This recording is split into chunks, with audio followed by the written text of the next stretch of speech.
Saludos. Ahora Sí, sí. Hola, buenas tardes. sí, ¿Cómo están? ¿cómo estás? Qué gusto saludarte.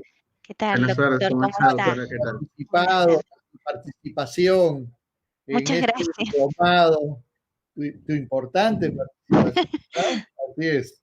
Ya, así Muchas que gracias, doctor.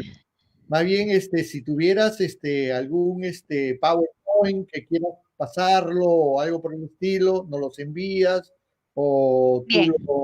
lo pasas como creas conveniente. Si quieren, yo lo puedo ir pasando.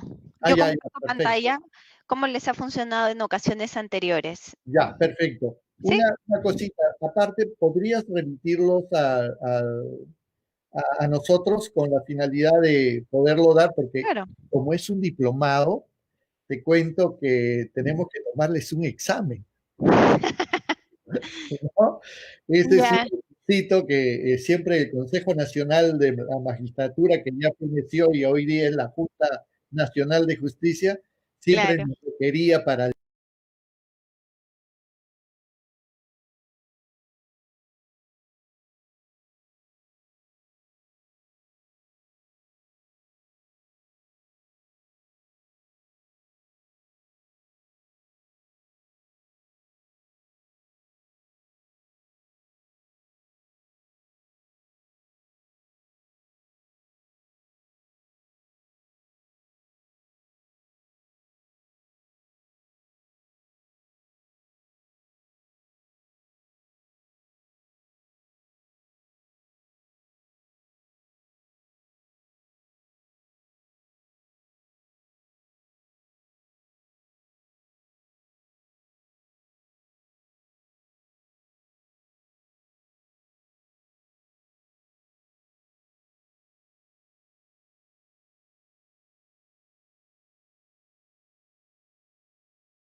Buenas tardes.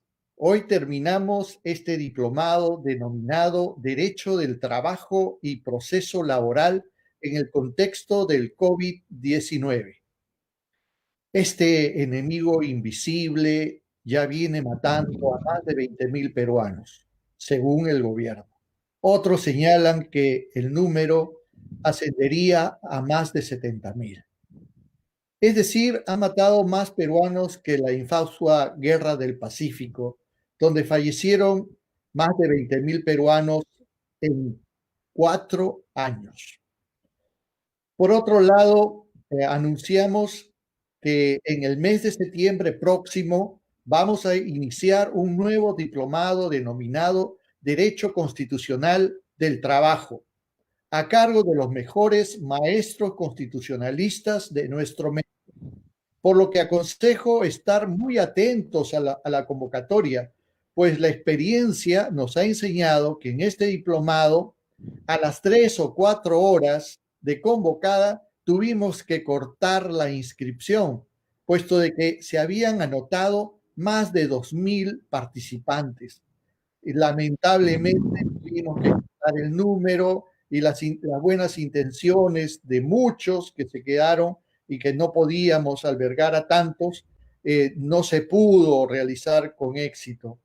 Pero todo fue un éxito, lo que hemos obtenido gracias a la participación de nuestros conferencistas, a los organizadores y especialmente a todos y cada uno de ustedes. Por eso, esta tarde es necesario y oportuno reiterar nuestro agradecimiento a todos los expositores, al doctor Luis Binatea Recoba, al doctor Jorge Toyama Miyaguzuku, al doctor Roberto Matallana Ruiz y ahora nuestra especial invitada de hoy día, la doctora Magali Alarcón Salas.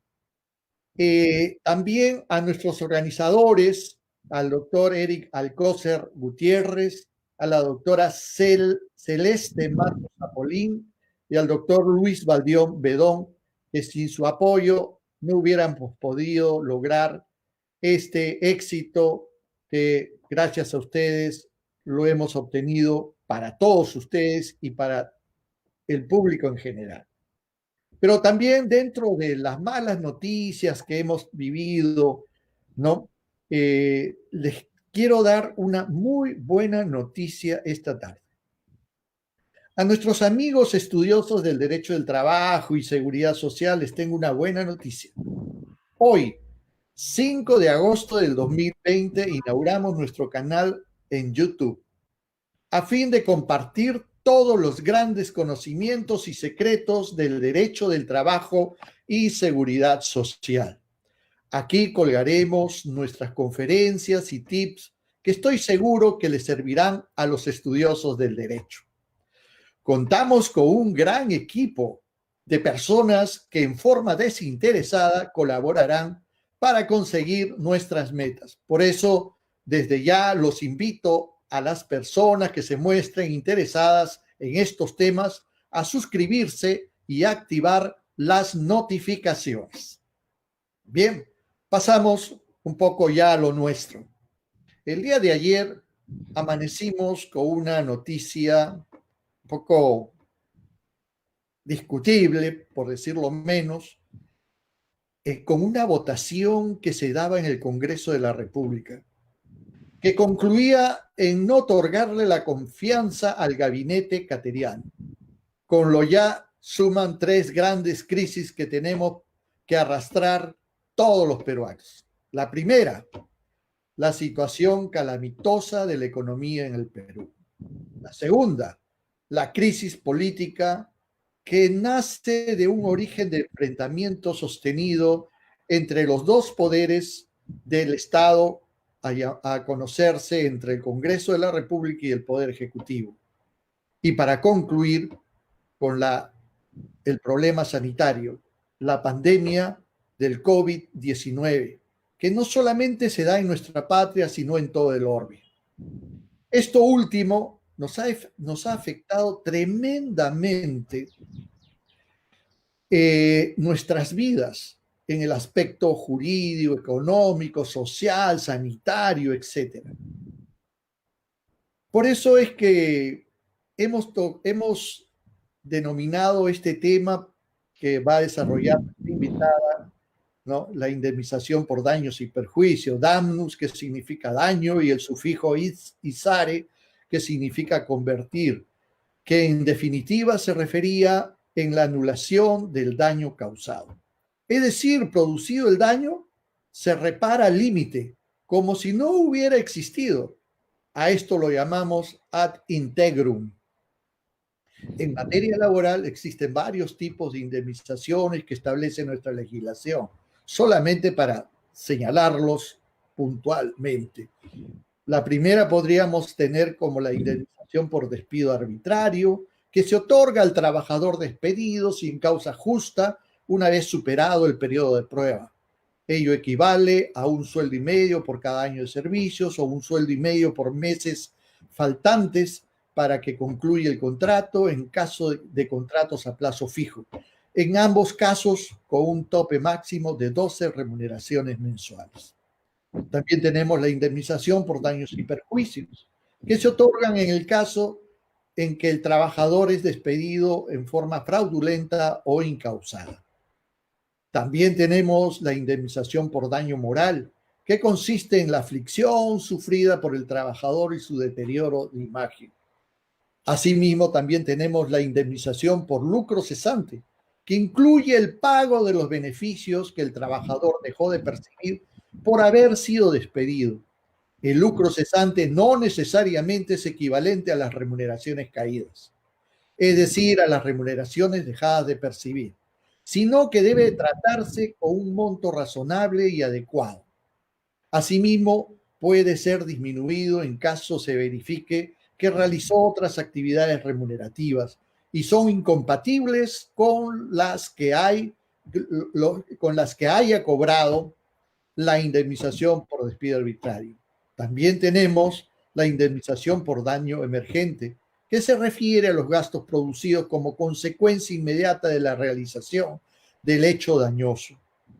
Por otro lado, últimamente, o ya un par de años creo ya, se dio el daño punitivo en el quinto pleno jurisdiccional supremo en materia laboral, que ha señalado que junto a la demanda de reposición por despido incausado o fraudulento, los trabajadores podrán reclamar acumulativamente la pretensión de la indemnización por daños y perjuicios, moral, lucro cesante, emergente.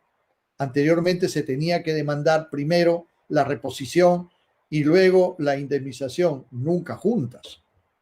También algunos autores hablan del proyecto de vida. Algunos dicen, esto no existe. Hemos leído algunos libros al respecto, ¿no? Que vendría a ser el proyecto de vida la frustración del plano profesional del trabajador. Otro, también con esta pandemia, y podríamos señalar de repente algunos otros más, porque hoy día ha nacido todo un jolgorio de estos daños, ¿no? Pero con esta pandemia, los que se han afectado de un u otro modo podrán demandar por errores de protocolo, incumplimiento de obligaciones laborales y durante el trabajo remoto. Fíjense esa primera pregunta, ¿no? Muchas son las interrogantes que han surgido en este cambio de paradigmas, que nos ha cambiado la vida jurídica, social, económica y sanitaria en el Perú.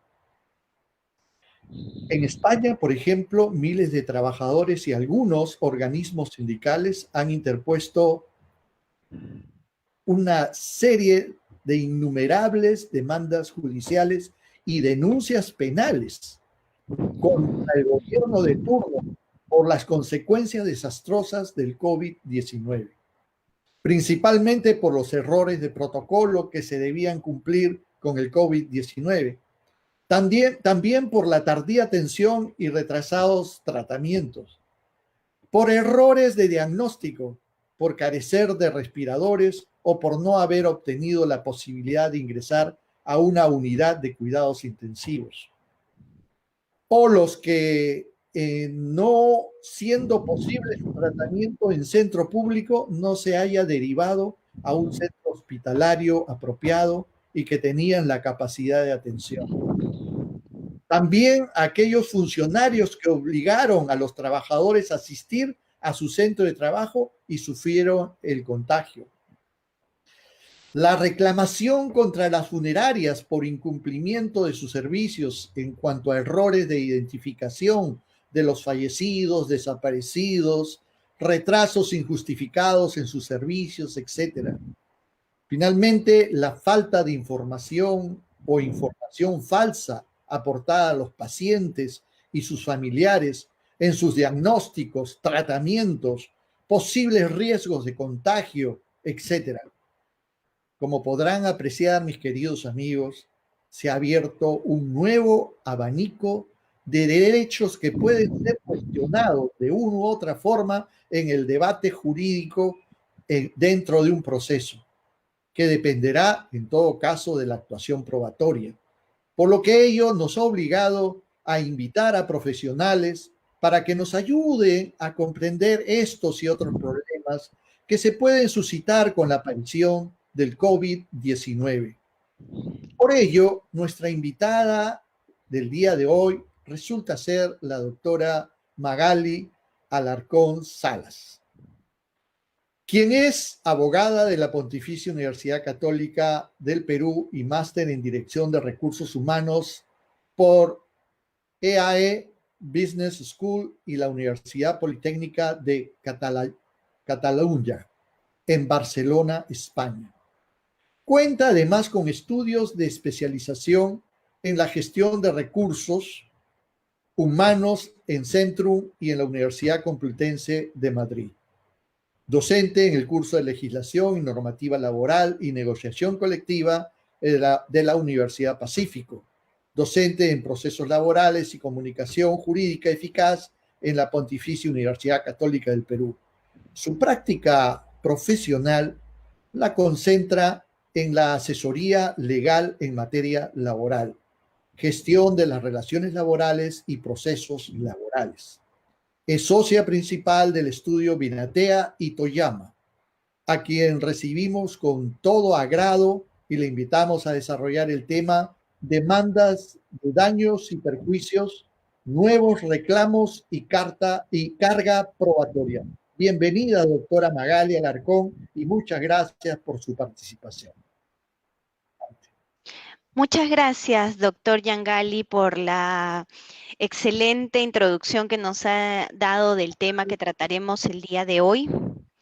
Espero todos nos llevemos de la sesión conocimientos adicionales sobre las obligaciones que surgen en el entorno de la relación laboral respecto a la protección frente a la lamentable pandemia que venimos viviendo, el COVID-19. Y analizaremos también qué tipo de reclamos, principalmente en la línea de daños, podrían plantearse con algunas interrogantes que los invitaré a resolver y vayamos teniendo luces sobre cómo podemos abordar estos temas que probablemente nos vayan a ser muy próximos, lamentablemente, en el futuro cercano, ¿no? Como bien se ha dicho, la pandemia del COVID-19 ha sido un escenario extraordinario a nivel global. Y en función de ello, el día de hoy vamos a analizar primero cuál es la situación actual respecto de el COVID-19 y sus impactos a nivel internacional y local, muy brevemente, porque ya la introducción ha sido bastante clara respecto a esos temas. Luego, como les decía, pasaremos a analizar las obligaciones básicas de los empleadores en esta materia. Esto es importante porque nos hemos encontrado con una serie de información vinculada a cómo prevenir y qué obligaciones existen frente al tema del COVID-19 y es importante tenerlas claras cuáles son las exigibles a la fecha. Y finalmente aterrizaremos ya en el tema de los daños y los reclamos que están vinculados con esta pandemia. Bien, entonces empezamos. ¿Qué nos deja el COVID-19? ¿Qué situación tenemos hoy? Es una situación lamentablemente muy sombría, ¿no? Me he permitido poner aquí algunos puntos a nivel global sobre la afectación de la pandemia en distintos países y su vínculo principal con las relaciones laborales, ¿no? Desde la afectación personal al nivel psicológico que lleva una persona que atiende estos casos al nivel de desesperación de tener que suprimir su vida, el fallecimiento de un número importante de personas, el caso particular de la afectación de los casos asintomáticos, los rebrotes y brotes en general a nivel global. La curva que se está mostrando en nuestro país al día de hoy es bastante lamentable y nos hace prever ya estamos prácticamente, podemos hablar de un posible rebrote, ¿no? Que viene con fuerza el tema nuevamente de la afectación del COVID-19 en nuestro país, pero esto también se da en otros países, ¿no? Y vinculado con ello, ya se vienen presentando demandas además multimillonarias, ¿no? De conglomerados de personas que han tenido víctimas, que han tenido familiares fallecidos por coronavirus y que están reclamando tanto a los estados como a los empleadores de estas personas, ¿no? Vemos aquí, por ejemplo, una demanda contra Amazon, alguna otra demanda contra el Estado, y en el Perú esta situación no es ajena, ¿no? Tenemos muchísimos contagios a nivel de la actividad minera, es un fuerte indicador de cómo se mueve la economía, pero también un fuerte indicador de cómo avanza la enfermedad. Sin dudar, los que están más afectados son los que están haciendo labores en la primera línea de defensa, a quienes claramente estamos muy agradecidos por toda la función que están ejecutando, desde médicos hasta, lamentablemente, los policías que vienen falleciendo debido a que se infectan con este letal virus, ¿no? También existe la presencia de casos de fallecimiento reportados a nivel mediático en los que es los supermercados. Y lo he traído a colación en esta ocasión porque los supermercados y los centros de abasto han sido de apertura permanente, ¿no? En la que no solo las personas que están en primera línea se encuentran afectadas entonces a esta situación particular, sino todos nosotros que consumimos algún producto, que tenemos que ir a hacer la compra por la familia, vemos que existe este riesgo incluso en estos ambientes que esperamos sean seguros, ¿no? Esto que ha motivado un énfasis particular y los organismos sindicales han creado plataformas de lucha sindical vinculado con el tema de COVID, asimismo a través de la CGTP y otras organizaciones globales de actividad sindical, se ha tomado interés por este tema. Es muy constante la comunicación respecto de los efectos de la pandemia y se invita a la denuncia, ¿no? A la denuncia respecto de los incumplimientos que se puedan dar principalmente a través de las relaciones laborales, sean públicas o sean privadas. Sin embargo, ¿qué podemos denunciar? Hay que tener claro qué escenario estamos enfrentando y lamentablemente la realidad, y que debe ser, estimo yo, parte de un escenario que era imprevisible, estamos ante un escenario de mucha regulación y además que es cambiante. Vamos a ver a continuación algunos ejemplos de esta regulación tan cambiante en tema de días, ¿no? Que necesariamente afectan no solo la relación social, sino principalmente la relación laboral. Hace algunos días el ministerio sacó un compendio de normas laborales respecto concretamente al tema de COVID en el sector privado. Lo sacó hacia quincena de junio del 2020. Este compendio era obviamente digital, pero eran más de 1000 páginas de normas. Es decir, si fuera en físico, si fuera un expediente, sería algo enorme, ¿no es cierto? Pero esto es un poco el reflejo de lo que enfrentamos como ciudadanía y como empleador y como trabajadores, ¿no? La información que tenemos que revisar es muy profusa. ¿Y por qué? Porque existen normas generales, que al día de hoy estaríamos hablando principalmente de la resolución ministerial 448-2020 MINSA, que es la que sustituye a la resolución 239-2020 MINSA, que fue la primera que estableció un lineamiento de políticas generales, pero no es lo único que tenemos que tener en cuenta. Existen además protocolos sectoriales, porque conforme se fue ordenando la reactivación económica, se identificó que era necesario advertir aquellos aspectos en los que era necesario regular de una manera concreta un sector determinado, sea restaurantes, sea actividad minera, sea actividad comercial, e-commerce, que se ha movido mucho últimamente. Todas estas actividades particulares han requerido de un protocolo sectorial. Entonces, ahí vamos a un segundo nivel de regulación que tiene que cumplirse y no necesariamente esta va de la mano con la general.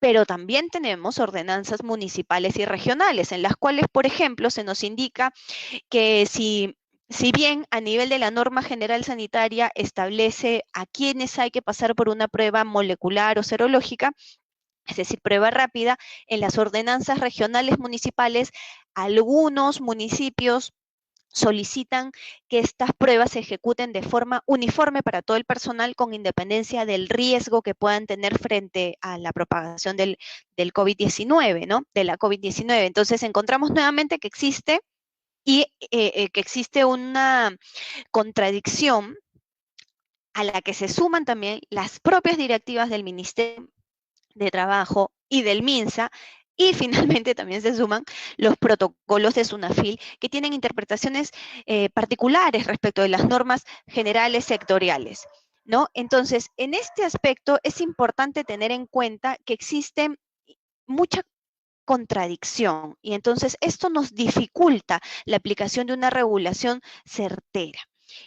Solo por citar un ejemplo, hay una municipalidad aquí en Lima Metropolitana que ha establecido que si no se pasan estas pruebas serológicas o moleculares a toda la fuerza laboral, la consecuencia es el cierre de la empresa, ¿no? Es una sanción bastante grande, que no se prevé, por ejemplo, en las normas generales, como les indicaba, van más bien referidas hacia un grupo determinado de trabajadores. Pero bueno, y respecto a este punto, se han ejecutado esas ordenanzas y como consecuencia de ello se han cerrado centros de trabajo, ¿no? Y esto nos lleva a esta siguiente pregunta. ¿Quién es competente entonces, no? Porque tenemos al MINSA, tenemos al Ministerio de Trabajo a través de SUNAFIL, tenemos a las municipalidades. En general, a nivel administrativo, en este plano inicial, que es el primero en el que se tiene que ejecutar un control de oficio, ¿no? O con motivo de una denuncia, pero principalmente un control de prevención, encontramos que hay muchos frentes y estos tres frentes son totalmente posibles y válidos de presentarse, ¿no?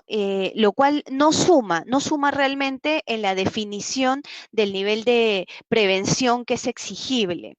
Nuestra postura siempre será en que hay que tener el mayor nivel de prevención respecto de lo que es legalmente exigible y si se puede ir un poco más allá, bienvenido sea, pero la arbitrariedad claramente no podría ser convalidada, ¿no?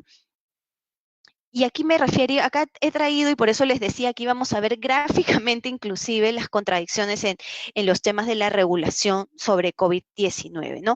La misma resolución 448-2020 MINSA, que es la que está vigente a la fecha, en este mismo cuerpo encontramos contradicciones importantes y una de ellas es respecto a la toma y la temperatura. En algún momento de esta resolución se dice que la toma y la temperatura se ejecutará se ejecutará a todos los trabajadores cuando ingresen a laborar y cuando se retiren de su jornada laboral. Sin embargo, en otro punto de esta misma resolución ministerial se indica que la toma y la temperatura será de forma aleatoria solo al ingreso y que no es obligatoria para los trabajos con menos de 20 trabajadores.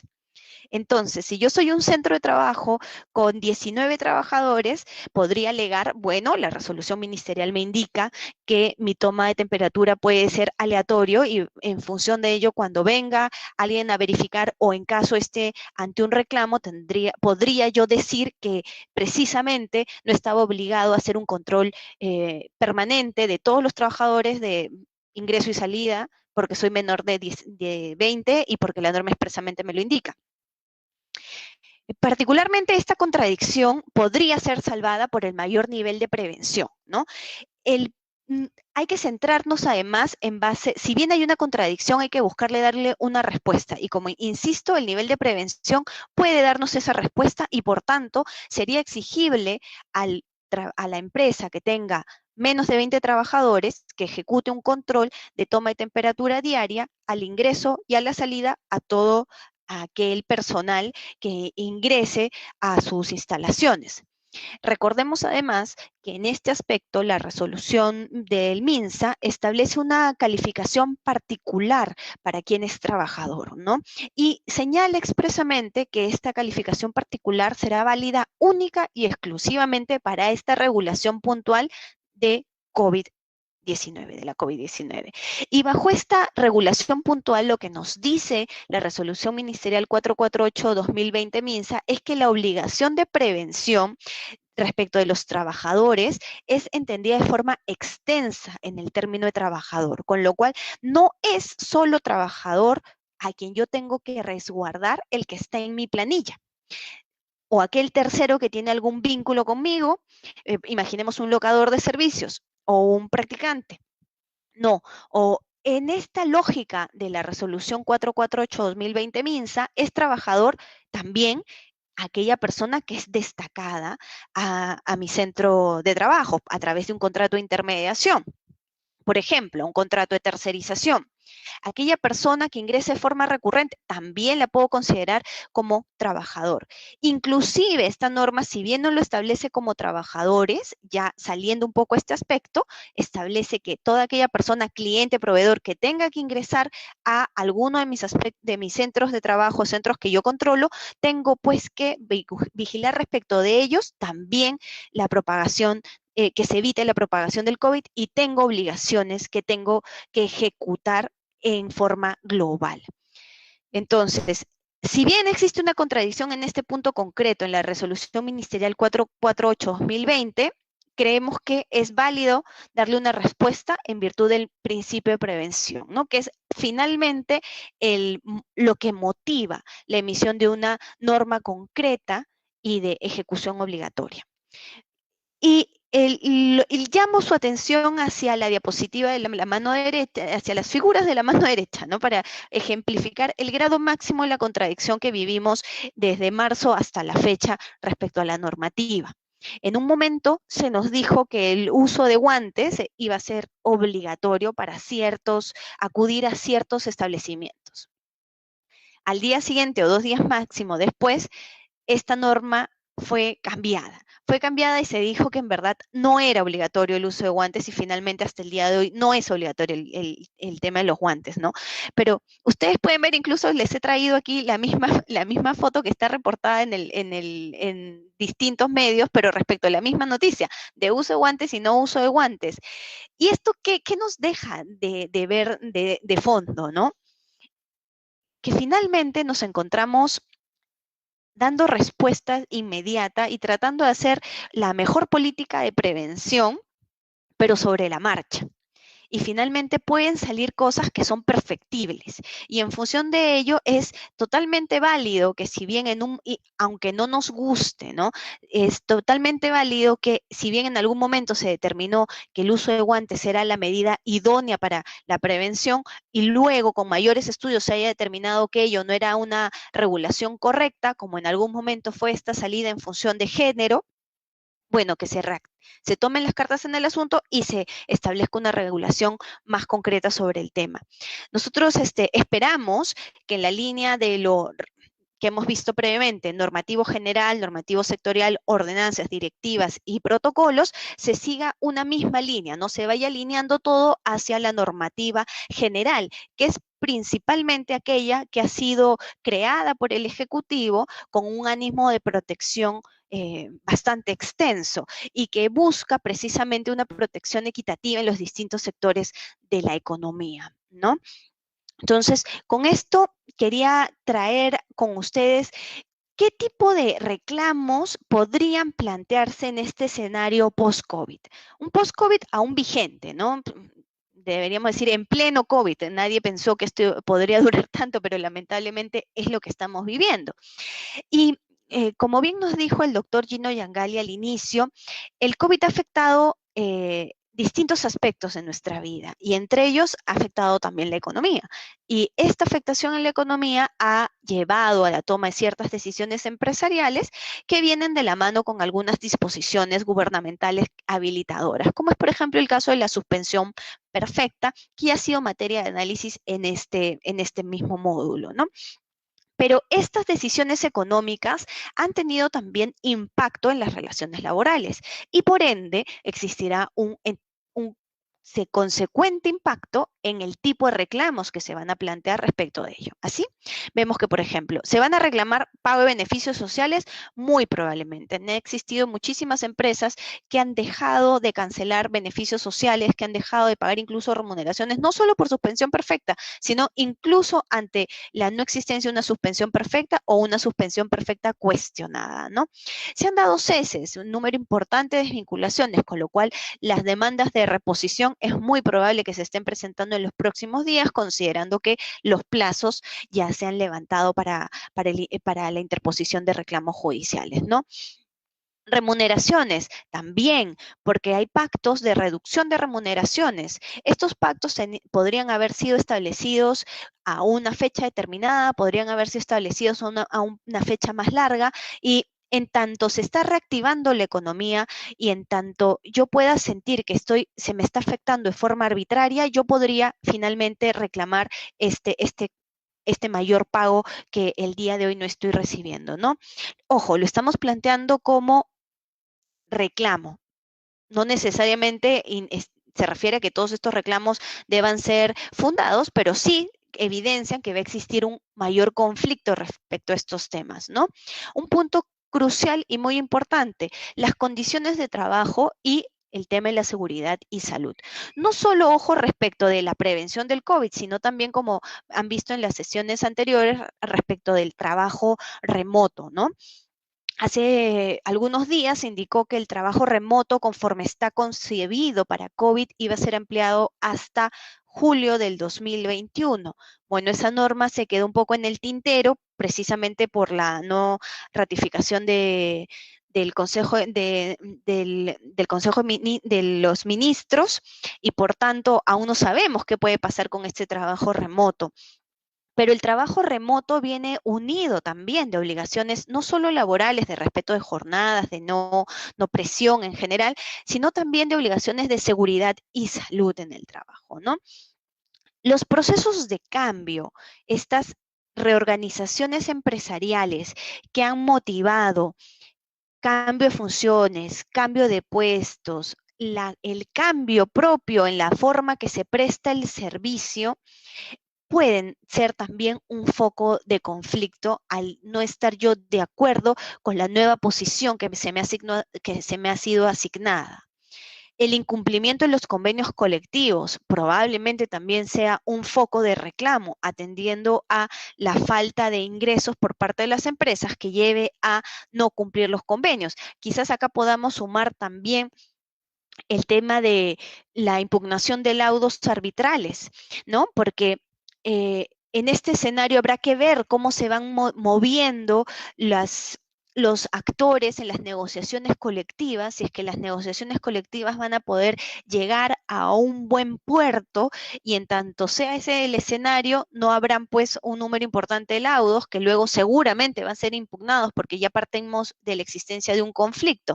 En tanto exista un convenio celebrado en un trato directo o en una negociación directa, pues la impugnación de laudos se ve más dilatada en el tiempo, ya no se presentaría, pero es posible que también se presenten reclamos respecto a este punto, ¿no? Una falta de acuerdo entre organismo sindical y empresa sobre los beneficios y la cuantía de estos beneficios en un escenario de escasez de recursos es muy latente. Y finalmente también, bueno, vemos las indemnizaciones por los despidos, que está vinculado con todo lo que es salidas de trabajadores en este contexto, y el objeto materia de la charla de hoy, las indemnizaciones por daños y perjuicios derivada del incumplimiento de normas de seguridad y salud para el tema principalmente de COVID-19. Pero ¿cuáles son las obligaciones que el empleador tiene que ejecutar, ¿no? Porque en base a ello yo podría saber qué incumplimiento se ha dado para hacer mi nexo causal y poder identificar si existe o no un daño y por tanto si existe o no una indemnización para ese daño. Bien, vamos a entrar aquí. Les pediría su paciencia y comprensión. Esta es una parte un poco técnica, pero espero que fluya y si tienen dudas, más adelante gustosamente se las puedo absolver. Bien, entonces, ¿qué medidas deben adoptar las empresas? Primero y importantísimo, contar con un plan de vigilancia, de prevención y control del COVID-19 en el trabajo. No me tengo que inventar este plan de vigilancia. La resolución 448-2020, los protocolos sectoriales, además, establecen cuál es el contenido que tiene que tener mi plan de vigilancia. Si no hay un protocolo sectorial, entonces me restrinjo a lo que es la guía de la resolución 448-2020. Inclusive esta resolución se ha puesto en un escenario particular para aquellas empresas de menor envergadura en los centros de trabajo, que ha establecido inclusive un plan tipo, ¿no? Entonces, a través de esta herramienta de muy fácil acceso, es el mínimo que deberían cumplir los empleadores de contar como prevención para lo que es la propagación del COVID, ¿no? Este plan de vigilancia tiene que ser aprobado por el Comité de Seguridad y Salud en un plazo determinado de 48 horas y además se tiene que registrar ante el MINSA, ¿no? Hay que seguir todo este procedimiento para considerar que este plan de vigilancia es válido. Dentro de las medidas de este plan de vigilancia vamos a ver aquí algunas que son las más importantes, espero cubrir todas ellas. Y la primera es la desinfección. Es obligatoria, distintos tipos de desinfección, pero en general es obligatoria que el empleador se haga cargo de la desinfección del lugar del trabajo, de las herramientas, de los equipos, de los vehículos, absolutamente de todo aquello vinculado con el centro de trabajo, con cada uno de los centros de trabajo que gestione. La toma de la temperatura también es algo importantísimo. Y en este sentido, tenemos que acoger, como decía en el ejemplo previo, el punto más preventivo de la norma. Y por ello sostenemos que la toma de la temperatura debe ejecutarse al inicio y al fin. Para todos los trabajadores, todos aquellos que ingresen al centro de trabajo y en el supuesto que estemos ante puestos que califiquen, vamos a ver ahora también la calificación de los riesgos como de muy alto riesgo, es recomendable que se ejecuten a mitad de la jornada. Perdón, no es recomendable, es impositivo que se ejecute también a mitad de la jornada. Este personal de alto riesgo es básicamente el personal de salud. Vamos a ver por qué. Se tiene la obligación de registrar los casos sospechosos, que son todos aquellos que tienen más de 38 en la toma y la temperatura que tengo que ejecutar. Ello porque es indispensable hacer una evaluación médica. Si yo tengo una persona con más de 38 grados de temperatura, es muy probable que su diagnóstico en este contexto sea COVID. Entonces, tengo que darle una atención oportuna en resguardo de su salud propia y cercanos. Y a esa persona que busca ingresar a mi centro de trabajo con más de 38, obligatoriamente tengo que enviarlo de regreso hacia su domicilio y registrarlo. Y aquellas personas que tienen entre 38.5, 37.5 y 38 temperatura, yo le tengo que hacer un seguimiento. La norma no indica que sea obligatorio enviar al trabajador o a esta persona que intente ingresar, ya hemos hablado de esta definición extensa de trabajador de la norma, ¿no? Enviar al trabajador hacia su domicilio, pero en todo caso sería lo recomendable. Existe la obligación también de contar con una ficha de sintomatología del COVID-19 que se tiene que presentar en forma previa, para el caso de los trabajadores propios, perdón, de forma previa al inicio de las actividades, al regreso, a la reincorporación, y que puede ser inclusive ejecutada de forma digital, con lo cual no existe ninguna posibilidad de su incumplimiento. Algunas otras obligaciones.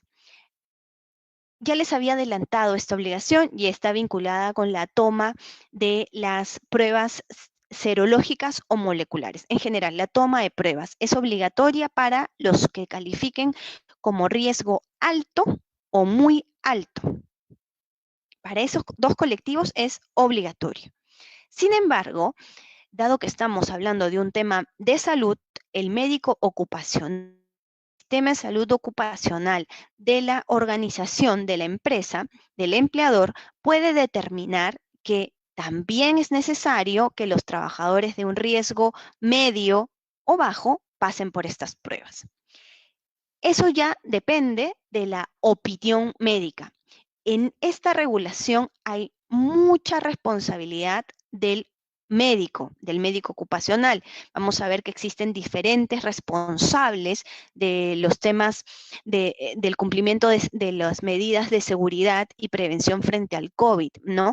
Pero ese es el kit de la prevención y del médico ocupacional en concreto dependerá abrir la ventana para que se ejecuten más pruebas o no, inclusive en el supuesto de que existan circunstancias particulares que una persona que ejecuta un puesto con un riesgo bajo de pronto se vea expuesta a una mayor probabilidad de contagiarse con el COVID-19 y por tanto es probable que el médico ordene una prueba adicional. De ser ese el caso, la empresa se encontrará obligada a hacer la prueba que el médico ordena.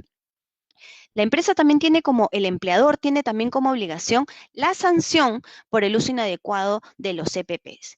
Esto entonces va de la mano con la siguiente obligación, que es informar y capacitar a los trabajadores. Importante la prevención, porque es importante también no estigmatizar y no discriminar, ¿no? A las personas que puedan ser detectados como casos positivos, casos de contactos, casos sospechosos de COVID-19. Esto porque no solo es una afectación física, sino también tiene una gran carga psicológica y por tanto la estigmatización y la discriminación, en lugar de mejorar el centro de trabajo, claramente lo perjudica. Bien, entonces el empleador tiene que capacitar en esto, capacitar en el uso de las EPPs y sancionar.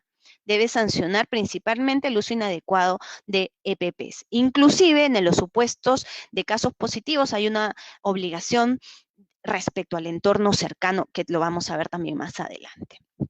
Entre las obligaciones sanitarias, tiene que poner a disposición agua potable, jabón líquido o alcohol en gel, dependiendo del tipo de actividad que se ejecute, pero es indispensable que se facilite el lavado de manos. El empleador tiene que garantizar el distanciamiento social de 1 metro en el centro de trabajo y de 2 metros si es que en ese centro de trabajo existe comedores. Este mismo requisito se extiende para el caso que el empleador de facilidades de transporte, sea en un transporte directo o a través de un tercero. Esa obligación se mantiene. Y respecto al trabajo remoto, esta disposición, la 448/2020, también establece obligaciones, algo que no se establecía en la resolución 239, ¿no? Indica que en el caso de trabajos que están ejecutándose de forma remota, el empleador tiene como obligación mantener una comunicación constante que permite identificar a los grupos de riesgo, permita monitorear el caso positivo, permita detectar qué casos necesitan un apoyo especial. Un apoyo especial que puede ir desde lo físico hasta la atención psicológica. El índice de violencia familiar, el índice de violencia contra la mujer y contra los menores de edad en la época de pandemia ha sido altísimo. Eso nos llevaría a toda otra charla sobre este tema, pero es importante hacerle seguimiento a cómo está mi trabajador en trabajo remoto para poder prevenir casos de esta naturaleza, ¿no? Ser el primer filtro de apoyo, el primer soporte para el trabajador, identificar una necesidad y poder alertar. Y evidentemente también se tiene por obligación dar la información de las medidas sanitarias. El que el trabajo esté ejecutándose de forma remota, entonces, no significa que el trabajador se desvincule totalmente obligaciones, que el empleador, perdón, se desvincule totalmente obligaciones de seguridad y salud sobre COVID-19, ¿no? Pero como vemos, son más bien de una naturaleza de comunicación, de monitoreo. No hay una referencia concreta a alguna medida ergonómica adicional, por ejemplo, ¿no? Al menos no a la fecha. Más bien habla, insisto, en un tema de información.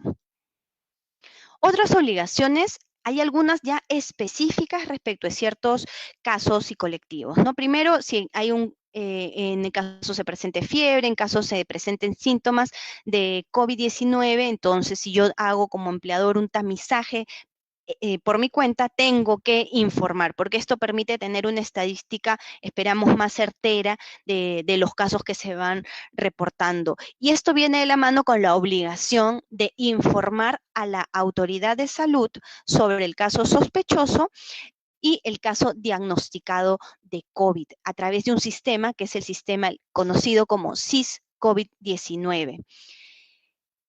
También tiene que tener el empleador protocolos de retorno y tratamiento de gestión de riesgo para aquellos colectivos que pueden ser más sensibles a la pandemia, como es, por ejemplo, el tema de las mujeres embarazadas o de las madres que están dando lactancia a sus hijos.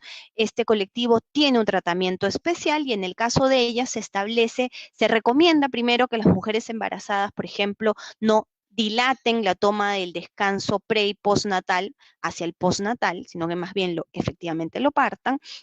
Se le indica al empleador que las mujeres embarazadas no deben tener atención, de preferencia deben tener un trabajo remoto y en caso ello no sea viable, deberían tener un puesto presencial que no tenga contacto constante con el público. Esto precisamente en protección de la madre y de la madre gestante del niño, ¿no? Entonces, hay factores particulares de control. El empleador tiene que dar facilidades también para los trabajadores que tienen familiares, ya no directamente, sino los familiares que están en grupo de riesgo y que por tanto están impedidos de laborar presencial. Incluso no, las medidas de seguridad deben ser más extensas, más profundas respecto a ellos durante toda la emergencia sanitaria.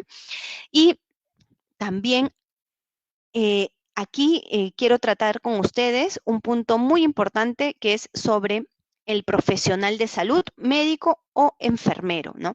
Se dice que en esta norma, que son responsables del sistema de gestión de todo este plan, primero el empleador, eso de manera indiscutible. Y segundo, el empleador puede verse ayudado por terceros, que pueden ser contratados directos o no de él, ojo, puede ser un servicio que contrata, pero según el número de trabajadores en cada centro de trabajo, tendrá la posibilidad de contar con un profesional de salud de forma opcional, en otros escenarios será obligatorio, o podrá contar con un médico o con un profesional en enfermería. Vamos a ver los supuestos en los cuales se da cada uno de estos temas, pero van básicamente orientados en función al mayor número de trabajadores dentro de la organización. Finalmente, el empleador tiene que reforzar constantemente las medidas sanitarias, también no solo dentro del trabajo, sino también fuera del centro de trabajo. Tiene que, por tanto, las obligaciones que veíamos de capacitación no solo se entienden cuando regresa el trabajador, cuando se reactiva mi actividad y el trabajador vuelve a trabajar presencialmente, sino también que se tienen que mantener durante el tiempo. Y por eso la norma nos habla del reforzamiento constante. Y ojo, que hace referencia a el ámbito fuera del centro de trabajo, porque es evidente que en el transporte público es un gran foco de contagio. Entonces, el empleador tiene que reforzar a su trabajador sobre la obligación de prevención, incluyendo también la prevención en su hogar, ¿no? El uso adecuado de los EPPs en este aspecto es básico. Hablábamos de forma reiterada previamente sobre los grupos de riesgo, ¿no? Y habíamos dicho que para el grupo alto y muy alto es obligatoria la prueba, sea serológica o molecular, para la detección del COVID antes del inicio de las actividades. o durante, puede establecerse un sistema de control también según lo que el médico ocupacional establezca.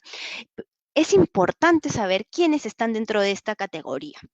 Como riesgo muy alto es aquellas personas que tienen un contacto con sospechosos o con casos confirmados y que están expuestos a aerosoles. Estos aerosoles es la expulsión propia que hace una persona cuando habla. Por ejemplo, el rango que se establece según los estudios es de hasta 2 metros como máximo, ¿no? Claramente, el sector de salud está muy expuesto a aerosoles por la propia naturaleza de su función. Entonces, ellos califican como muy alto. Como riesgo alto es aquella persona que tiene un riesgo potencial a exposición de casos sospechosos o confirmados. Potencial, ¿no? Y que ingresa a lugares o que ingresa a lugares ambientes donde se atienden pacientes a COVID. O sea, es decir, tiene ingresos a hospitales, a clínicas, ¿no? El personal de limpieza de un hospital, obviamente entra aquí, el médico ocupacional de la empresa también, porque es quien atiende precisamente los casos sospechosos, los casos confirmados. También podríamos incluir en este colectivo, por ejemplo, al personal policial, ¿no? Tiene un alto riesgo de exposición. En riesgo mediano se identifica a aquellos que tienen un contacto cercano y frecuente al público, ya no estamos hablando de casos sospechosos, es importante entender esta diferencia, ni confirmados, esto es un contacto al público a menos de 1 metro de distancia y en el que es imposible colocar una barrera física, ¿no? Es imposible poner estas barreras de acrílico que se están usando ahora mucho para protección de las personas. Entonces, el personal de ventas que se acerca a ofrecerme algo, el vigilante, que es imposible que tenga una barrera física, entonces calificará como riesgo mediano. Si es un vigilante que está en una caseta, ya su riesgo baja y pasaría a ser un riesgo bajo, porque en este supuesto están aquellos cuente a menos de 1 metro o que pueden usar una barrera, ¿no? El hecho de tener una barrera física reduce la exposición al riesgo y por tanto reduce mi calificación en el riesgo. El personal del banco, los que hemos ido a las agencias, podemos haber verificado que ya tienen esta barrera, entonces el personal que está atendiendo es personal de bajo riesgo, pero aquella persona que está ayudando dentro de la agencia de forma presencial, ese es un riesgo mediano, por ejemplo, ¿no? Entonces, estas son las calificaciones de los riesgos que han ido siendo más precisadas en la última resolución. Pero además del caso confirmado, hay un caso particular que tiene atención y que lo hemos visto en esta calificación del riesgo alto, bajo, mediano o muy alto, ¿no? Hacíamos la referencia al sospechoso y al positivo. Y hay una definición para ello, que no está establecido en esta resolución ministerial, sino que está establecido en una alerta epidemiológica que sacó el MINSA, que saca continuamente el MINSA y que va actualizando. La última se emitió en julio de este año, el 10 de julio, y establece esta definición, que caso sospechoso es toda persona con una infección respiratoria aguda, que presente tos o dolor de garganta y uno o más síntomas, que pueden ser malestar general, fiebre, dolor de cabeza, dificultad para respirar o congestión nasal. Entonces, la clave aquí es que hay una infección respiratoria aguda para el caso sospechoso con determinados síntomas. A diferencia de un caso confirmado, que es un caso sospechoso que ya tiene una prueba positiva. Si ya tiene una prueba positiva, obviamente se vuelve un caso confirmado. Esta es la definición técnica entre un sospechoso y un positivo. Avanzamos aquí. Y respecto al tema de elementos de seguridad personal, de protección personal, los EPPs, que son de obligatorio otorgamiento por los empleadores a los trabajadores. Esta es una obligación muy trascendente porque se ha identificado que a través de estas barreras es el modo más eficaz de evitar la propagación del COVID y por tanto evitar a su vez el contagio y el riesgo en la vida de las personas. Las mascarillas, para aquellos que son de riesgo, esta diapositiva va a quedar para ustedes, no voy a incidir en todos los aspectos, sino tomaríamos todo lo que nos queda el tiempo, pero es importante aquí que vean que la mascarilla comunitaria se ha habilitado como un EPP válido para los supuestos en los que el riesgo es bajo y mediano. En el que es bajo y mediano, en caso se otorgue, se tienen que dar por lo menos 3 unidades, ¿no?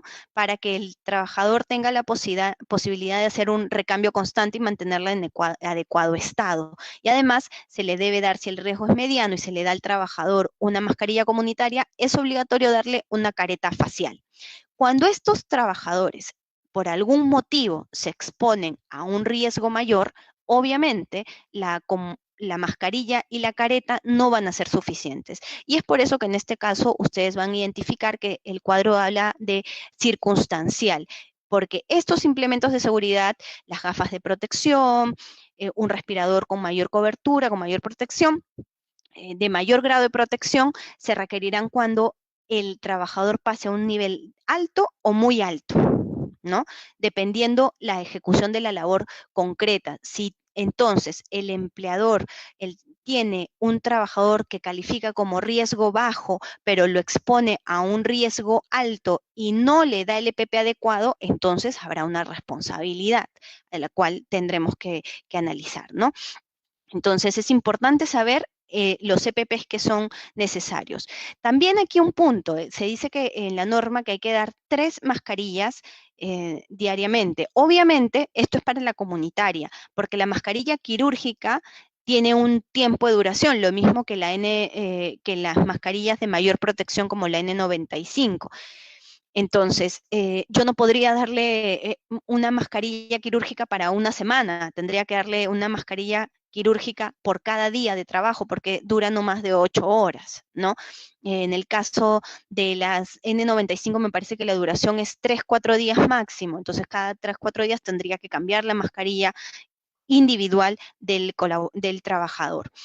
Y también tendría la obligación, si bien no está expuesto en la norma, de velar porque la mascarilla que entrego se encuentre en óptimas condiciones y que pueda ser realmente una barrera de protección. Y por el otro lado, si el trabajador identifica que tiene un EPP que ya está desgastado, como estas mascarillas comunitarias producto de lavado, tendrá que reportarlo y será obligación del empleador darle nuevas, ¿no? ¿Cómo se tratan los casos sospechosos y los casos positivos? Esto es súper claro en la norma. Primero tiene que haber una derivación del sospechoso que veíamos ser el que tenía una afección aguda con ciertos síntomas, afección respiratoria aguda, se tiene que derivar al centro de salud.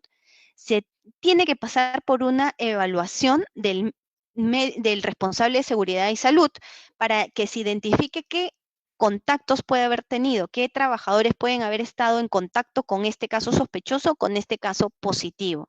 Se tiene que comunicar a la autoridad de salud de la IAFA para que se haga el seguimiento, con lo cual vemos que hay una obligación administrativa importante. Se le tiene que dar material de información de prevención de COVID para su casa. ¿Ok? Porque puede ser que no necesariamente todo caso positivo se hospitaliza, entonces va a ser indispensable. Se recomienda que exista un seguimiento a distancia, es decir, puede ser virtual como este medio, diario o interdiario, esto como recomendación. Ante un caso sospechoso en el que haya un caso confirmado o un contacto con positivo durante 14 días de cuarentena y antes que regresen al trabajo, que el tiempo 14 días es el necesario para el alta, se dice que es necesaria la gestión de la evaluación médica por el profesional de salud. Es importante que esto se ejecute. El médico puede ser el médico propio o un médico tercero, pero es importante que haya una evaluación médica. Y finalmente, esto ya para un tema también administrativo y de gestión, el otorgamiento del descanso médico, que puede ser otorgado por el médico del sistema ocupacional del empleador por el tiempo que dure la cuarentena de este trabajador, ¿no? Que dependerá del grado de en qué supuesto calza, ¿no? Si es un sospechoso, si es un positivo, si es un caso de contacto. Cuando estamos hablando de un caso de contacto de un positivo. El contacto cercano, que es aquel que tengo que analizar cuando tengo un caso sospechoso, evidentemente también cuando tengo un caso positivo, es aquel que tiene una exposición menor a 1 metro por 60 minutos a más, es decir, más de 1 hora, y en el que no hubo uso de EPPs. Este contacto tiene que ir a cuarentena, necesariamente. Eso es lo que nos establece la disposición. Sin embargo, también existe, si bien no está reglamentado, se considera recomendable que en el caso se haya existido el uso del EPP, aquellas personas en contacto con un positivo o un caso sospechoso sigan trabajando, pero se controle su temperatura de forma constante. Y si la distancia de proximidad fue mayor a 1 metro y fue con EPP, aquí la clave es el EPP, bastaría con monitorear su estado para ver si aparecen síntomas, pero no descuidar este colectivo también, ¿no? Lo importante es que sepamos que lo obligatorio es más de 1 hora más y una distancia menor a 1 metro sin EPPs. Recordemos que el empleador tiene que asegurar la distancia de 1 metro en el centro de trabajo, no entre trabajador y trabajador. Y bien, ¿qué reclamos podrían presentarse a nivel de los daños ocasionados por el COVID? Esto es lo que les había adelantado en esta diapositiva, les había adelantado sobre las obligaciones, ¿no? Hay realidades diferentes y esas realidades han sido recogidas en cierto grado por las disposiciones de la Solución Ministerial 448-2020 MINSA, porque claramente es distinta la posibilidad de recursos, es distinta la posibilidad de gestión de una pequeña empresa respecto de una gran empresa. Y si bien en algún momento existieron ciertas dudas sobre si todos tenían que tener un médico ocupacional 24 horas dentro del centro de trabajo, ya en esta resolución se establecen diferentes niveles de responsabilidades a nivel médico, ¿no? Entonces, se analiza desde de 5 a 20 trabajadores hasta más de 500 trabajadores. Como pueden ver de la gráfica, siempre, siempre, siempre el empleador será el responsable de velar por la seguridad y salud en temas de COVID de todos sus trabajadores. En el caso de 5 a 20 hasta 20, ahí es opción, el tema del profesional de salud, perdón, hasta 50 se identifica como un profesional de salud, que es necesario para estos casos. En el 5 a 20 es opcional, pero el profesional de salud, conforme está definido en la resolución 448, no es necesariamente un médico o un enfermero. Puede ser una persona que haya pasado por una capacitación puntual y certificada, ¿no? Que permita tener estos conocimientos de gestión de riesgos. Pero es una categoría entonces distinta a la que se le da como profesional de salud en las normas sanitarias. Esto es importante en caso se presente algún conflicto sobre el tema, saber quiénes eran los que tenían que velar por el control de la salud por COVID, ¿no?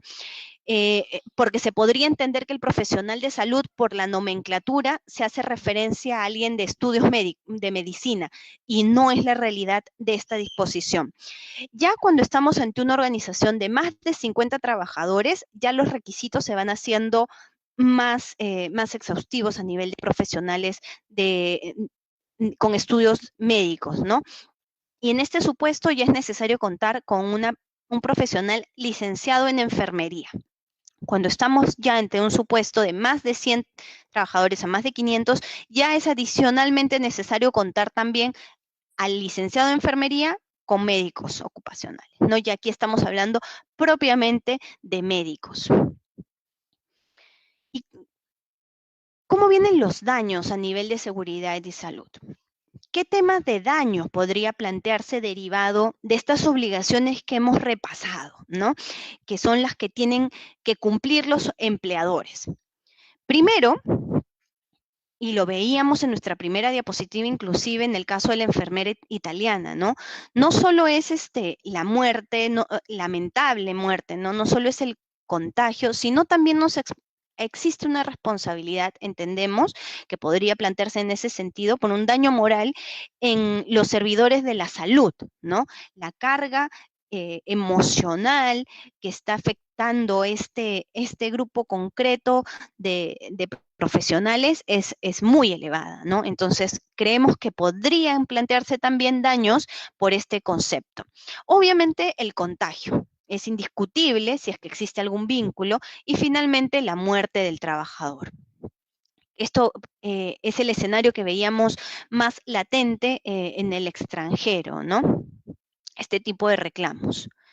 Aún en el Perú no se ha indicado la existencia de algún reclamo, no se ha hecho mediático, ¿no? En todo caso, a lo mejor se ha planteado, pero no lo conocemos, no se ha hecho mediático como sí se ha hecho en otros países, este tipo de reclamos de daños morales por contagio o por pérdida de la vida, ¿no? Por derivados del COVID. Seguramente vendrán, eh, veremos a qué nos enfrentamos, pero en este supuesto es importante también tener claro que en función de una ley dictada durante el periodo de la cuarentena, la ley 31025, luego de un arduo debate se sostuvo que para los servidores de salud el COVID-19 es una enfermedad profesional distinta para cualquier otro tipo de trabajador que tiene la naturaleza de una enfermedad común. Y esto porque el grado de exposición claramente de un servidor de salud lo genera que esté principalmente vinculado con su labor. Mientras que esto se desarrolló durante el debate, ¿no? de esta norma, mientras que para el caso de los trabajadores de cualquier otra actividad, la fuente de contagio puede ser muy diversa. Sin embargo, en los servidores de salud, la fuente de contagio más presente es precisamente su centro de trabajo, ¿no? Por eso finalmente se optó por definir que para exclusivamente el grupo de servidores de salud se considere como el COVID-19 una enfermedad de naturaleza profesional con las consecuencias que ello tiene en el trato de reclamos de esta naturaleza y que las vamos a ver también en esta diapositiva. Pero ¿quiénes podrían demandar, no? Claramente pueden demandar los trabajadores, aquellos que son afectados directos por un contagio o, como veíamos, quizás por un tema de un daño, ¿no? La familia del trabajador que lamentablemente ha fallecido, podría ser parte de un proceso laboral a título de heredero de este derecho de reclamo en un proceso laboral, y también podría ser la familia en un proceso civil, ya no a título de los derechos del trabajador que no se cumplieron, sino, por ejemplo, el daño moral propio de la familia que ha perdido a un miembro, ¿no? Ya es un enfoque distinto y bajo esa lógica, este tipo de reclamo consideramos debería ir en la vía civil. Sabemos que existen controversias respecto a este tema, pero lo cierto es que si nos centramos en la pregunta de esta diapositiva, que es quiénes pueden demandar, claramente demandar tanto el trabajador como la familia. Bien. Y en el caso de la familia estamos hablando de lo que en la doctrina se conoce como el daño por rebote. ¿Qué es el daño por rebote? Precisamente el que les comentaba, ¿no? ¿En qué supuesto yo como tercero, que no he sido el directamente, entre comillas, ¿no? perjudicado por el incumplimiento de la obligación, tengo habilitada la posibilidad de presentar un reclamo?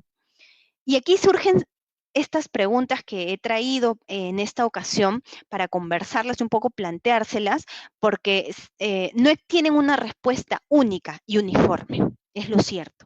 Depende mucho de la apreciación del conflicto, depende mucho de la posición que se tome frente a este escenario. Entonces, una de estas preguntas es si el daño moral es transmisible. Yo podría demandar como familia el daño moral como hijo, por ejemplo, el daño moral de mi padre que falleció por COVID, o más bien en ese supuesto estaría hablando de mi propio daño moral. Aquí es toda una discusión doctrinaria. Otras preguntas, ¿basta con que alegue que fue muerte por COVID-19 para que automáticamente se genere un daño indemnizable o hay que analizar algunos aspectos adicionales?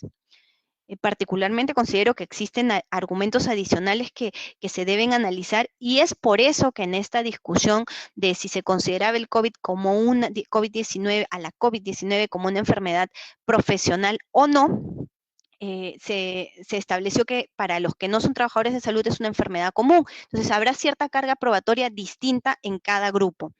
Basta con que se alegue el vínculo familiar con el causante. Esta es una pregunta también bastante compleja, ¿no? Nuevamente, no hay una posición uniforme en ninguna doctrina sobre este punto, porque ¿qué pasa si yo tengo una relación terrible, he tenido una relación terrible con mi padre que ha fallecido por COVID? Y a lo mejor no me genera ninguna afectación psicológica, moral, ¿no? ¿Cómo se prueba eso? ¿Cómo quiebro esa no afectación? Basta que yo me presente como heredero para que automáticamente tenga derecho al daño rebote del generado al trabajador, no del propio, sino del generado al trabajador. Existen muchas dudas que aún se van a analizar y seguramente muchos de los miembros de esta sala el día de hoy nos darán luces sobre cómo se va a discutir y cómo se va a resolver este tipo de conflictos a nivel judicial, ¿no? Un poco para tener en cuenta cómo ha estado resolviendo la Corte Suprema recientemente estos temas de daños. Obviamente no son de COVID, son de otras materias, pero para tener un poco en números los montos de indemnización que se han estado manejando. Los montos que se consideran en esta diapositiva que ustedes pueden apreciar están referidos a sentencias que se han emitido recientemente en el año 2018, ¿no? Y básicamente solo como elemento referencial, ¿no? En el tema de accidente de trabajo varía entre 30.000 y 450.000. En el caso de enfermedades profesionales, la cuantía indemnizatoria se ve reducida y va entre 15.000 y 70.000 nuevos soles. Y en el caso de accidente de trabajo no mortal, varía entre las cuantías que se han observado durante el 2018 entre 30.000 y 150.000. Con lo cual es una conclusión que podemos sacar de estos montos, de esta información, es que claramente un accidente de trabajo mortal tiene una mayor valoración en cuanto a su monto indemnizable. Y existe precisamente en este punto el análisis de definir si fue un accidente de trabajo, o en el caso del COVID tendremos que ver si se han incumplido obligaciones por parte de la empresa en casos de fallecimiento que podrían llevar a posiblemente indemnizaciones en la línea de lo que se ha establecido para un accidente de trabajo mortal, ¿no? Insisto, este es referencial para saber cómo se han ido moviendo los montos hace poco, porque existía una conciencia de que los montos indemnizatorios eran muy bajos. Y bueno, 450.000 nuevos soles, 150.000 nuevos soles, 70.000 nuevos soles no son montos bajos, pero sí podemos ver que hay una diferencia en el tratamiento entre cada uno de estos supuestos y probablemente se deba a el impacto, ¿no? El impacto de estos hechos en el desarrollo de los que están afectados ¿no? Con el accidente mortal, por ejemplo. ¿Qué se probará en juicio? Aquí esta parte muy rápidamente porque la han analizado a detalle en la presentación que ha hecho el doctor Luis Binatea. Y principalmente tenemos que aquí lo que se tienen que probar son los hechos, ¿no? Una opinión, el ejemplo aquí es bastante gráfico. Yo podría decir, tal persona es de estatura pequeña, pero ¿qué es pequeña para Magali Alarcón? A lo mejor para mí estatura pequeña es 1,50 m. Pero si yo le pregunto esto a un extranjero que viene de Alemania y le digo esa estatura pequeña, quizás en su mente esté pensando en 1,60 m, que es la estatura promedio en el país, ¿no? Entonces, depende mucho de de quien emite el juicio y quien escucha el juicio. Por tanto, es mejor referirnos a hechos. Es distinto decir, mide 1,65 m, tenemos un dato concreto. Entonces, lo que se tiene que probar en el juicio, en este caso respecto al COVID, son los hechos vinculados a qué, al cumplimiento de las obligaciones de seguridad y de salud impuestas a los empleadores y que hemos analizado a detalle en las diapositivas previas, ¿no? Y estos hechos deben generar convicción en los juzgadores para que finalmente en esa valoración que se dé de los hechos se emita una resolución a la controversia. Y lo que nos permitirá acreditar los hechos, evidentemente, van a ser las pruebas que se usen para ello, ¿no? Y la prueba nos va a llevar nos va a llevar por este discurrir, ¿no? Desde la ignorancia absoluta de no saber qué es lo que sucedió hacia la duda, la verosimilitud, lo probable y luego lo que nos genera certeza. Lo que nos genera certeza es lo que finalmente nos permitirá emitir un juicio, ¿no? Y evaluar y dar solución a una controversia, tomar una posición. Por eso tenemos que analizar el conjunto de medios probatorios que se presenten para acreditar ese hecho que se me está planteando, ¿no? En la carga de la prueba, para los servidores de salud, en tanto estamos hablando, como comentamos previamente, de una enfermedad profesional, el profesional de salud tendrá que demostrar, primero, que prestó servicios con riesgo de exposición. Bien, eso de todas maneras. Y segundo, que el empleador no cumplió con obligaciones de seguridad y salud ni con las recomendaciones que se le han brindado. El empleador, si es que quiere cambiar la obligación hacia una no responsabilidad de su parte, tendrá que demostrar que no existió, que el contagio ocurrió en causas no vinculadas con el trabajo y que cumplió estrictamente las obligaciones y recomendaciones que se le dieron a través de las normas estatales, ¿no? Evidentemente, la balanza se tiene que inclinar hacia quien pruebe de mejor manera y genere convicción sobre los hechos que se están alegando. Importantísimo que el empleador pueda demostrar el cumplimiento estricto de sus obligaciones de seguridad y salud. Esa es la clave finalmente, ¿no? En el caso del trabajador que tiene el COVID como una enfermedad común, tendrá que demostrar que el contagio ocurrió con motivo de las labores y que no se cumplieron con las obligaciones de seguridad y salud. Por su parte, le tendrá que demostrar que el contagio se dio por causas ajenas al trabajo, ¿no? Y que cumplió con las obligaciones de seguridad y salud. Estamos aquí en una línea muy fina, porque lamentablemente el COVID-19 es una enfermedad muy agresiva. Entonces, la posibilidad de definir el lugar de contagio es bastante compleja. No imposible, pero sí bastante compleja. Probablemente se requerirá de un informe médico que dé un soporte adicional para definir las fechas probables de contagio. Pero insisto, lo trascendente en este punto que se pueda identificar que el empleador cumplió con las obligaciones de seguridad y salud conforme le ha sido impuesto por el ordenamiento vigente, ¿no? Si más adelante estas disposiciones se endurecen, pues tendrá que endurecer también su nivel de prevención. Si la prevención se relaja y se eximen ciertas obligaciones, el empleador también se verá facultado a ello. Lo importante es que el empleador tiene que cumplir y se le debe exigir el cumplimiento de las obligaciones que la ley le impone respecto a seguridad y salud, ¿no? Según el MINSA, la resolución ministerial 448 establece responsabilidades, ¿no? Hay un acápite especial y puntual a este punto y establece que los empleadores tienen obligatoriamente que aplicar los lineamientos que en ella se indican y son todos los que hemos desarrollado en esta presentación para que puedan manejar esa información, ese conocimiento conjuntamente.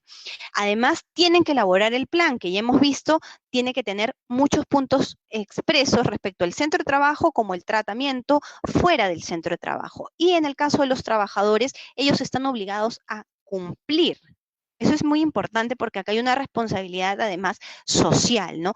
Cumplir con las obligaciones que se le están imponiendo por parte de estos lineamientos y colaborar con la implementación. Es decir, no me quedo de brazos cruzados esperando que las cosas se solucionen, sino que aporto y si tengo que reclamar, reclamo, y si tengo que decirle a mi compañero del centro de trabajo que se ponga bien la mascarilla, le tendré que decir, tendré que tener ese acto proactivo para que cuidemos todos la salud de los que estamos en este momento en un trabajo presencial, ¿no? Recordemos que el empleador no tiene solo obligaciones sobre el trabajo presencial, sino también sobre el trabajo remoto, y eso es algo que también puede abrir un foco de discusión. Y recordemos también que el empleador tiene la posibilidad de aplicar sanciones por el incumplimiento de estos lineamientos a los trabajadores. Entonces es importante que lo que la norma nos está invocando es que tengamos todos un rol protagónico en el control de la pandemia, sin eximir de responsabilidad, claro está, al empleador, que insisto, es el primer responsable, la primera línea de control del cumplimiento de todos los lineamientos que se establecen en la normativa. ¿Quién es responsable según la jurisprudencia? Según el Pleno Jurisdiccional Supremo Laboral, el sexto pleno, perdón, jurisdiccional laboral, nos dice que el empleador es responsable como garante de la seguridad del centro, en el centro de trabajo, siempre será responsable por cualquier evento dañoso por la vida o la salud. En la realidad, ¿qué es lo que dice la ley, no? En materia de seguridad y salud, dice que la entidad empleador, es decir, el empleador, será responsable directamente por las infracciones que se cometan por el incumplimiento de garantizar la seguridad y salud, ¿no? No indica la ley que siempre va a ser responsable. Y acá se abre pues la discusión, ¿no? De el empleador en un contexto de COVID, aquel empleador que cumplió sus medidas de seguridad y salud, que, que fue muy vigilante en el cumplimiento de ellas con sus trabajadores, y lamentablemente se presenta un caso de contagio en el que se puede demostrar, ojo, que el contagio no se dio en el centro de trabajo necesariamente, tendrá que ser responsable, sí, porque el trabajador estaba en trabajo presencial. Hay aún mucho por discutir, ¿no? Les dejo la pregunta y seguramente tenemos casos para conversar sobre la resolución, pero es importante tener en cuenta que existe una regulación puntual sobre ese tema que tiene que ser analizada también, y que veíamos sobre las obligaciones de ambos lados, ¿no? Bueno, eso era lo que yo quería compartir con ustedes en la noche de hoy. Disculpen si ha sido extenso, lo que pasa es que los temas de seguridad y salud suelen ser bastante exhaustivos en este tema, y hay mucho tema técnico que es importante poder compartir con ustedes para que en un futuro cercano que tengan, esperemos no, pero es muy probable que sí tengan que ver casos de esta naturaleza, cuenten con la obligación clara sobre seguridad y salud, y podamos, y bueno, y quedo a su disposición para las preguntas que tengan bien hacerme, no sin antes dejar de agradecer, muchísimas gracias, la gentil invitación de la octava sala laboral para participar en este diplomado. Gracias, y quedo a las preguntas que tengan bien ejecutar.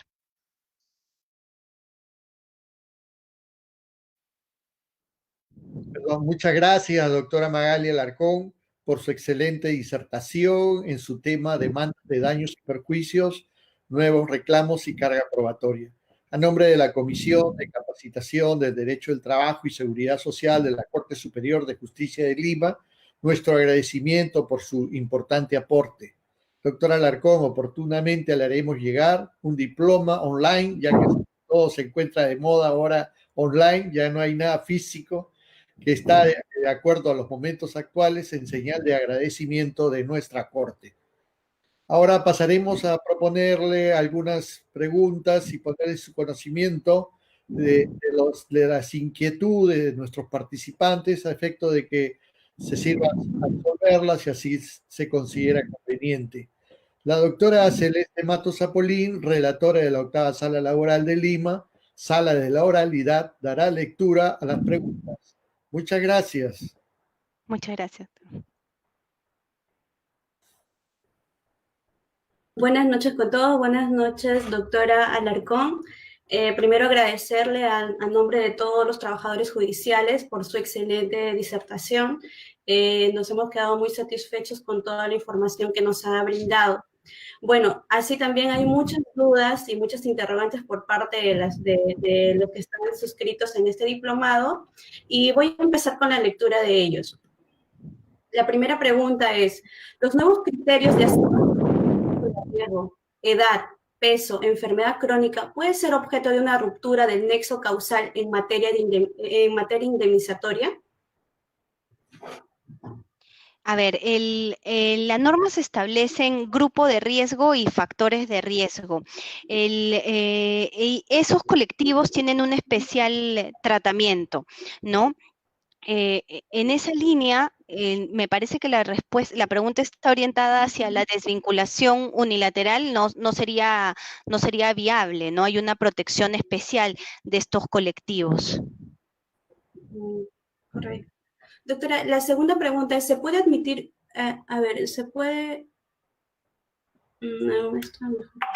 ¿cuáles son los criterios para determinar la responsabilidad del empleador, teniendo presente que los protocolos no están establecidos por norma y son variantes de acuerdo a las investigaciones que se van haciendo?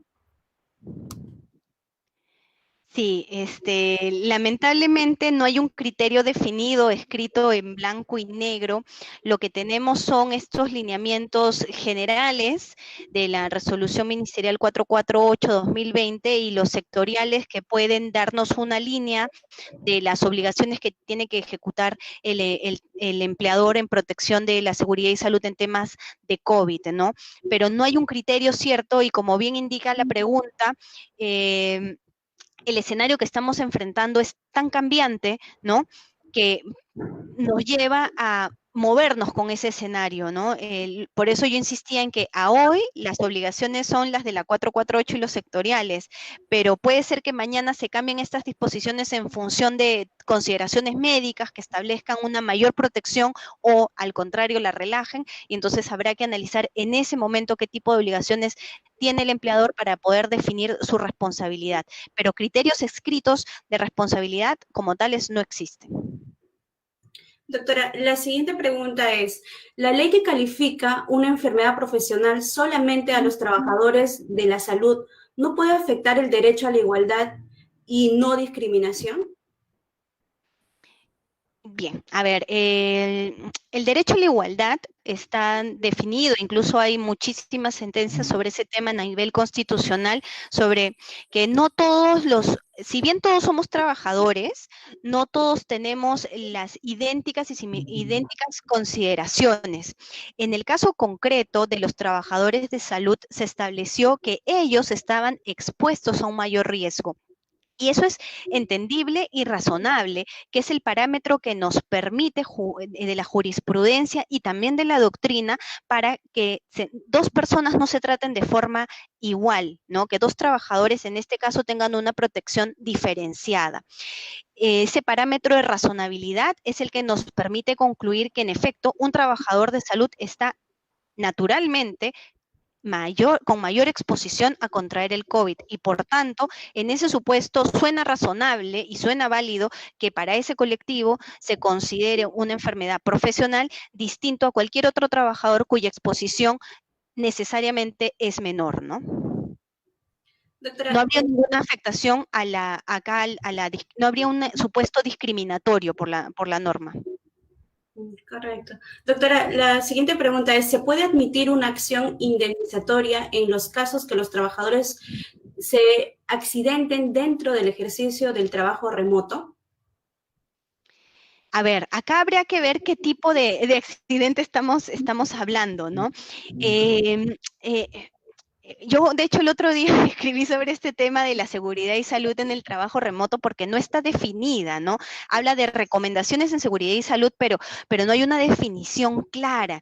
Y lo cierto es que nos tomó tan de sorpresa que, por ejemplo, yo podría decir, hoy día estoy sentada en una silla y ¿qué pasa si estoy en plena conferencia con ustedes y de pronto mi silla se rompe y yo me fracturo la cadera, me rompo la rodilla? ¿Podría decir que eso es un accidente de trabajo? es una situación muy, muy particular, ¿no? Creo que hay que hacer un análisis uno a uno, no podemos establecer una única definición de accidente de trabajo en trabajo remoto, ¿no?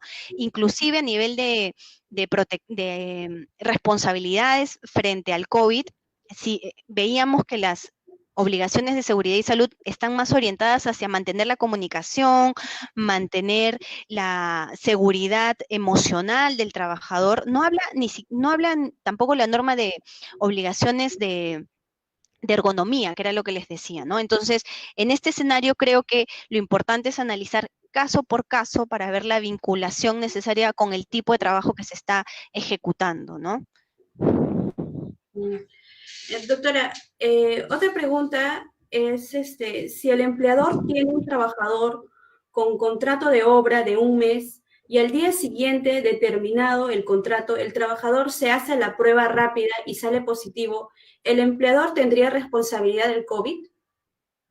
A ver, aquí hay que analizar, aquí es necesario una intervención médica, ¿no? Yo voy a hablar un poco de la experiencia que he visto de algunos casos y si no es un trabajador de salud, sino un trabajador de otra actividad, habrá que ver en qué oportunidad pudo haberse contagiado. Las disposiciones inclusive de la OMS establecen un rango de contagio de más o menos entre 2 y 14 días, ¿no? El contagio se puede haber dilatado hasta 14, el primer síntoma se puede haber dilatado hasta 14 días del contagio o puede haber sido muy próximo, desde el día 2. Depende mucho del organismo de cada uno de nosotros, ¿no? Entonces, habrá que analizar en ese supuesto si el trabajador, si el empleador del contrato de obra de este mes cumplió con las obligaciones de seguridad y salud, si le dio los implementos, si tenía los sitios adecuados para la desinfección, si permitía el lavado de manos. Si eres el contexto, quizás la responsabilidad puede ser que no sea del empleador, sino estemos hablando ya de un contagio común, ¿no? De la comunidad. Pero nuevamente hay que analizar caso por caso. No podría ser tan tajante y decir si es responsable o no es responsable. Hay que analizar caso por caso. Doctora, una pregunta más para una de nuestras seguidoras. Nos ha mencionado la siguiente pregunta. Para los centros de trabajo tipo 1, ¿es obligatoria u opcional la contratación del profesional de salud? Para los que son menos de 50 es opcional. El tipo 1 son opcionales. Correcto. Doctora, y ya para concluir, la última pregunta. ¿Cómo interviene la exposición al peligro por parte del empleador al momento de obligar al trabajador y exponer a un contagio? Me imagino que este es un escenario en el que el empleador no brinda ninguna medida de seguridad y en ese sentido se entiende que se está exponiendo un contagio, ¿no? Un empleador que no cumple con ninguna de las obligaciones que se han detallado en la exposición respecto de la resolución ministerial 448. Claramente, si yo no cumplo con mis obligaciones de prevención y de seguridad y salud y hay un contagio, es muy probable que finalmente la responsabilidad recaiga en mí como empleador, ¿no? Aun cuando la enfermedad que el COVID-19 que tenga este trabajador no sea una enfermedad profesional. Por eso es importante, yo insistí en esta exposición, en el cumplir con las obligaciones de seguridad y salud de este contexto particular, que son bastante precisas, ¿no? Para poder establecer alguna responsabilidad o no, poder verificarlas y establecer si hay responsabilidad o no, ¿no? Si en este caso no se dieron los implementos de seguridad, se expuso a riesgo, no se cumplió con el distanciamiento social, no se dieron la desinfección de los centros de trabajo, no se tomaba la temperatura, no se trató de forma adecuada el caso sospechoso, se dejó entrar un caso contagiado, pese a reportar positivo, en fin, claramente que habrá mayor posibilidad de ser responsable, ¿no? Y tendrá que surgir el pago indemnizatorio correspondiente. Bien, muchas gracias. Bueno, con la participación de la doctora Magali Alarcón, hoy día todo acaba, dice. Hoy día comenzamos este diplomado denominado Derecho del Trabajo y Proceso Laboral en el contexto de COVID-19. Muy agradecido, doctora Magali Alarcón, por su participación importante en este evento. Así, aprovechamos para anunciar que el examen de este diplomado será el día miércoles 12 de agosto próximo a las 5 de la tarde mediante este mismo medio. ¿Correcto?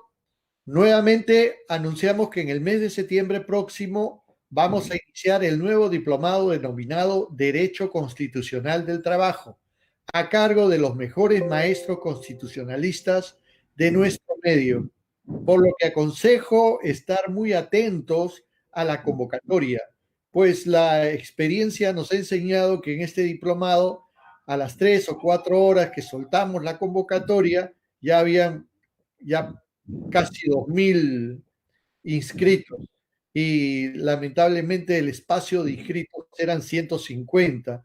Esto se llenó muy rápidamente, así que la recomendación es que estén atentos. A nuestros amigos estudiosos del derecho del trabajo y seguridad social les tenemos y repetimos la buena noticia. Hoy, 5 de agosto del 2020, inauguramos nuestro canal de YouTube a fin de compartir todos los conocimientos y secretos del derecho del trabajo y seguridad social. Aquí colgaremos nuestras conferencias, nuestras sentencias y tips que estoy seguro les servirán a los estudiosos del derecho. Esta participación es totalmente sin fines de lucro, como estas actuaciones académicas que hacemos a través de la Comisión de Capacitación en la Comisión de Derecho del Trabajo y Seguridad Social. Contamos con un gran equipo de personas que en forma desinteresada colaboran para conseguir nuestras metas que hemos señalado como objetivos. Para ello, invitamos a todas las personas interesadas en estos temas a suscribirse y activar la notificación. Muchas gracias a todos y cada uno de ustedes y será hasta un próximo anuncio. Cuídense mucho. Ya.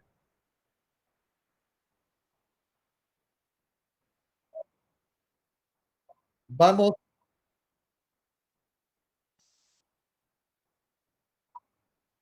a través del Facebook, vamos a dejar el link del examen. A las 5 de la tarde, el próximo miércoles. Así que los esperamos. Muchas gracias y felicidades a todos y cuídense mucho. Adiós. Muchas gracias.